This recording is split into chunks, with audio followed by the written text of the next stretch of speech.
I want to say to you, my man, as your reverend, I want you to keep on keeping on. Victory is in sight. It may be so high you can't get over it. It's so wide you can't go around it. It's so deep you can't go under it. You got to go in the gate. I'm gonna tell you, in conclusion, he who sits on the red hot stove shall surely rise.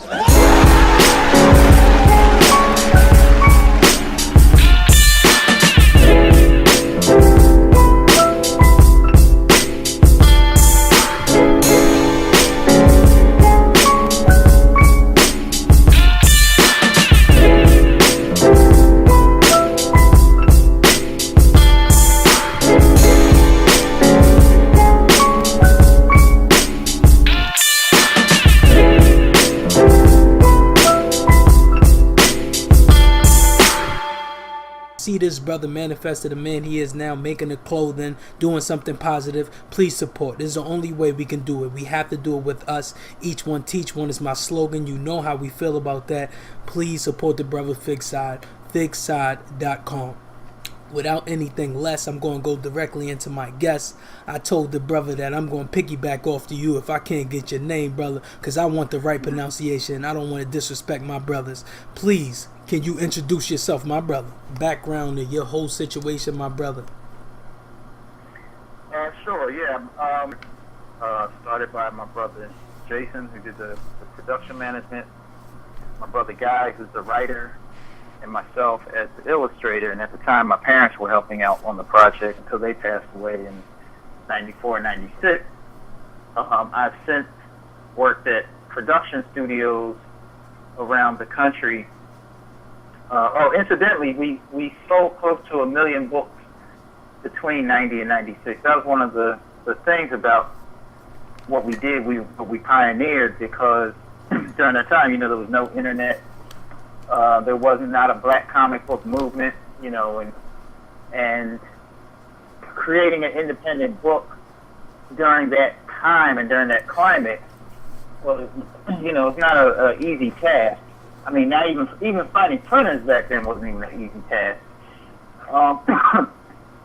Our accomplishments had demonstrated the value of blacks in comics, not only black industry. So that was one of the the key things about art history.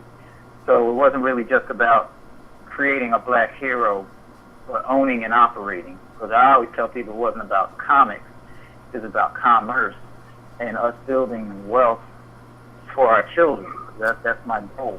Absolutely. Not necessarily building something for my ego, or just to say, hey, yeah, y'all, I did this. For our youth, much like Black Panther, Iron Man, and all that other stuff, they're making money for those companies forever, and we need to do the same thing. So that's kind of in a nutshell. Absolutely, that was a very, very good situation, and pretty much just the whole breakdown of what you was doing, brother, is just commendable, because you got to look at the climate of what was occurring back then in the early 90s. You were just coming off the tail end of the crack epidemic that rocked our community. So you pretty much to have positive images of anything for these children to see was just an unbelievable thing, because you just coming off of maybe Fat Albert and all these other things was more of on a comedic way. So we never had anything like as far as in a sophisticated way that made us present ourselves as something other than just a funny sidekick or the comedic fallout guys. It was never somebody that was in the front row actually showing himself to be a strong black male. And that's why I commend you, because pretty much you set the tone. Right.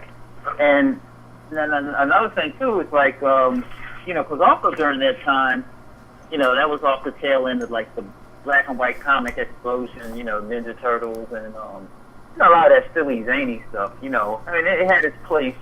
But at the time we came out, Brother Man, for us, if I was to get into the content of the book, I was 24 at the time and making my way in the world. And I was a custom airbrush artist in Philly, where I used to do airbrush t-shirts and jackets and all that stuff. So I pretty much had an audience. I knew how my artwork, what it did for people and how people were inspired by it. And when we came up with Brother Man, we were never trying to create a black Superman, black Batman. I'm not into regurgitating somebody else's image. But instead, Brother Man was a salute to all those men in our community who, they're there for the children. They're there to keep trouble off the streets so our kids can walk safe streets. They're the type that take care of their women and nurture their families. And they usually go unseen, uncongratulated, and go to the grave virtually unknown when they're cornerstones to our community. And we're saying, well, who writes songs about them? Who creates stories for them? We always hear about the deadbeat. We always hear about the man who's not holding his own, especially for the black man. And I said, well, what about the brother who is taking care of business, the brother of man? So that's what Brother Man was the personification of in mythology. And even though it was centered around the man, we deal with the women, everybody in our community, the women, the children. It's not a thug comic book or hood comic book. It's a fictitious city that we created that has everybody in it. If you're going to have the brothers and sisters on the low level, you also have those who are making decisions. The ones in the political scene, the educators, the little kids, everybody's in our community. So that's what Brother Man did, which transformed not only the image for blacks in comics, but it also impacted the comic industry as well, because I was meeting comic artists of all walks of life who were inspired by Brother Man to tell their own stories. Absolutely. Because that's what we were going up against. You're right, brother. But that's like just listening to everything that you're saying, because I just want you to understand, like on the basis of me and how I feel about my brothers. When I hear somebody else's journey, when I hear another situation, I try to grasp that as much as possible. I try to absorb as much as possible of what you're saying. And everything that you're speaking of, brother, is so commendable at the end of the day, because pretty much there was a non-void of those things occurring, and that's what's so sad. It's like when I really sat back and looked at it, the images of me or the images of the men that I saw that were commendable were never shown. And like you said, these men went to their grave without getting their applause. But you'll turn around and you'll see a Tom Cruise get the amazing speech, or the Steven Seagal or the Sylvester Stallone and all these other white characters that they will just put on such a pedestal, or Superman or Batman, and they'll keep on regurgitating the exact same story every 10 years. And we need to understand that. But the images of us, we never have that. These folklore stories, we don't really pass those on, because it seems like we're just so brainwashed to believe that we're just supposed to take somebody else's ice as stronger than our own. And that's what's the saddest part about it. But did you experience that as well with a lot of other maybe black artists or other minority artists not really wanting to associate themselves with you, as far as going maybe with more of a DC Marvel kind of thing? Oh, you mean like other artists that want to, in terms of supporting what we're doing? Or? Absolutely, yes. Well, I have so many stories to share, and a lot of them are positive. And there's the majority are positive, but I can always think of a lot of people that, that fronted on us or said, hey, they try to block what we're doing. And that goes back to the 90s. It's still happening now with the all-new graphic novel. Some people, they don't want to acknowledge greatness. Exactly. And it's okay to admit that you're great. Our children should be able to walk around and say that they're great. It has nothing to do with arrogance. It just has to do with them affirming who they are in their place in this world. Because when we watch television, all these other nationalities, they're showing their greatness, and they'll say it. Absolutely. Just like you're saying with the Tom Cruises and all them, they project their authority, their godlike status, and what it does is for the younger people watching these images all the time, we begin to see what you see on film plays out into reality. So if you see somebody that looks like Tom Cruise in reality, you automatically assume, wow, he's an action hero. He's like a god. You know what I'm saying? And then you see the brother you see a brother on the street. I never really see him being played up as this action hero or this heroic person or this lover. And when I say lover, I'm not talking about the Mac. I'm talking about somebody who loves his community, somebody who protects his women. We don't see him as that. We see him as the player type, you know, yada yada, side talker. So we just automatically assume, like if I see you on the street, I automatically assume I know your story based on what I saw on film. Exactly. So sometimes when you run into people, when you run into people, you try to explain to them what you're doing, that this is not about comic books. This is about the battle for the minds of our children and the reconstruction of our image through mythology, entertainment, and comic books, and sequential storytelling, basically. But it's not about us having a love for an industry that doesn't love us. Now, don't get me wrong. I like things that I'm inspired by other things that other people create, but I'm not inundated to the point where all I care about is their success without building something for me and my children and your children. Because Absolutely. what we do creates an opportunity. Let's say if you have a son or a daughter and they have mad skills, but nobody's just picking them up, and they know what it's all about, but they now have an organization they can come to that celebrates them. Absolutely. You see what I'm saying? And some people, it's like when you try to get them to understand that, they don't see it. And the reason why they don't see it is because it kind of almost doesn't exist. So it's almost like you're visualizing a new paradigm that to them, that's fantasy. That's not real. But they can imagine George Lucas Company. They can imagine Pixar. They can imagine Disney. I mean, they don't have to imagine it. They see it. Exactly.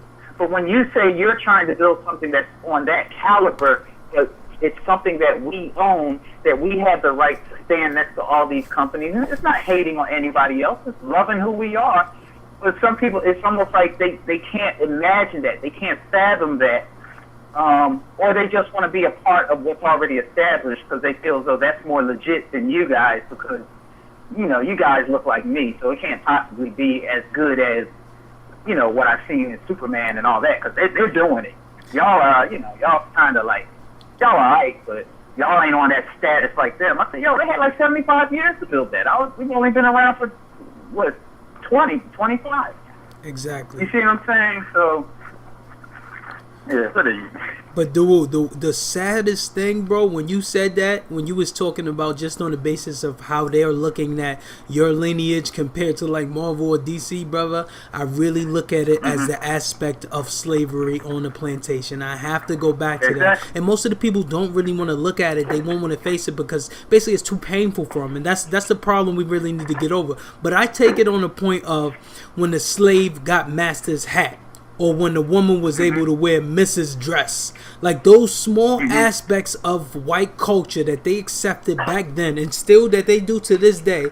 Run around chasing yourself trying to get a Benz or trying to get a Bentley or trying to get something connected toward European or Western lifestyle.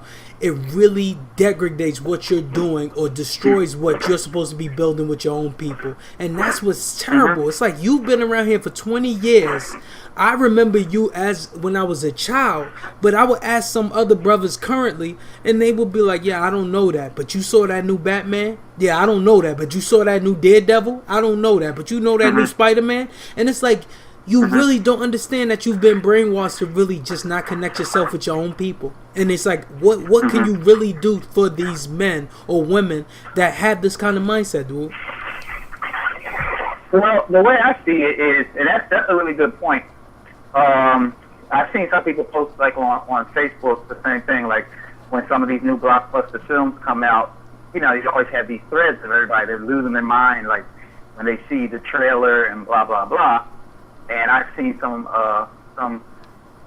supporters of the independent saying, all right, for all y'all that's going to see this, how many independent books did y'all buy? How many independent companies did you support?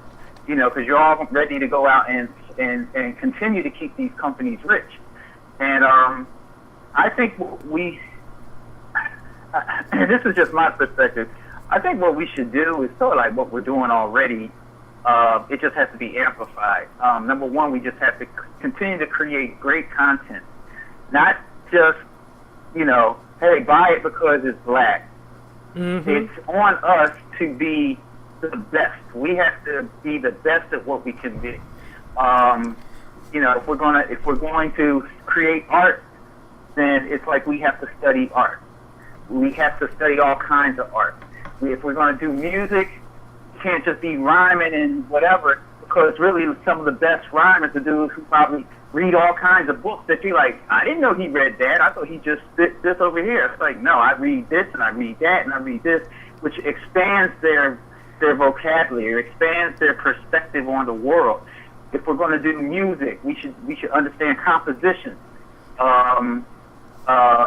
in all aspects. So then when you go into the thing that you really like, you just flip it on everybody, because you can sound like an orchestra at one point, and then you can get downright gritty and dirty on a fat beat. But then you can come with just a piano solo.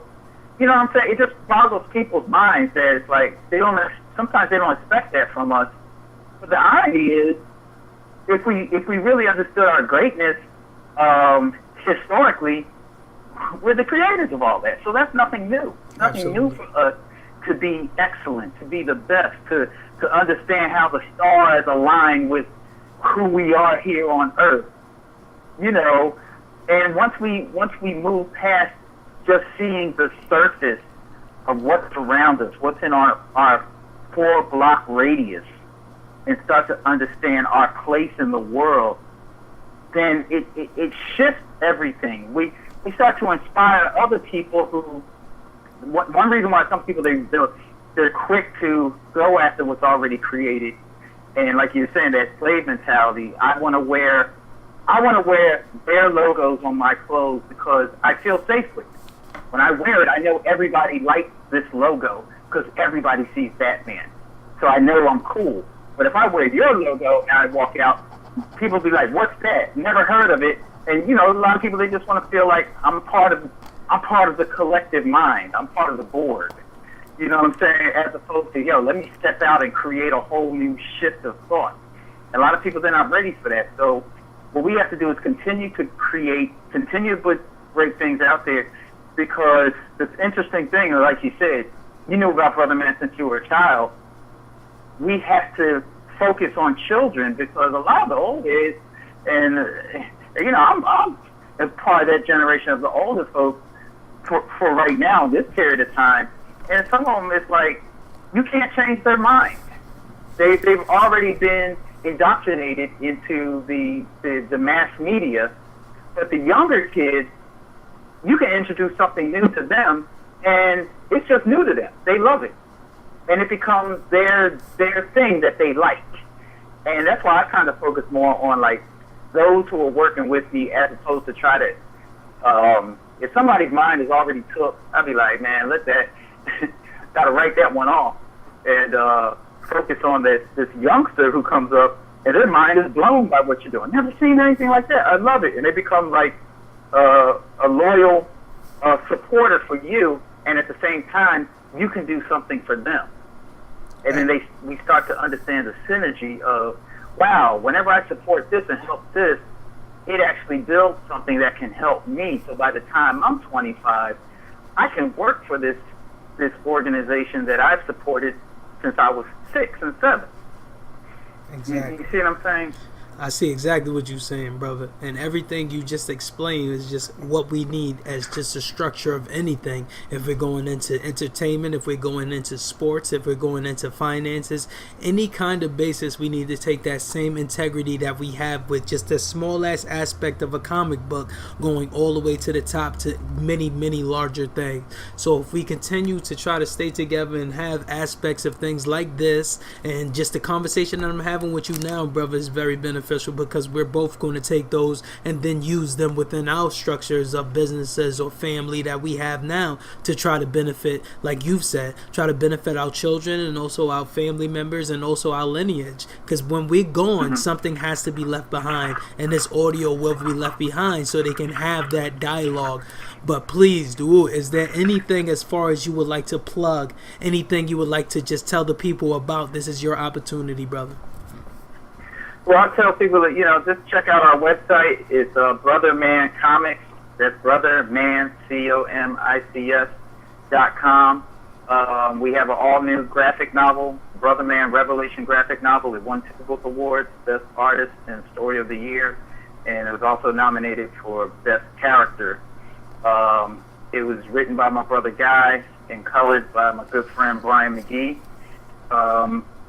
We also have, our books are also available. Just go on Amazon and Barnes & Noble and Google Brother Man Revelation, and you can find it there.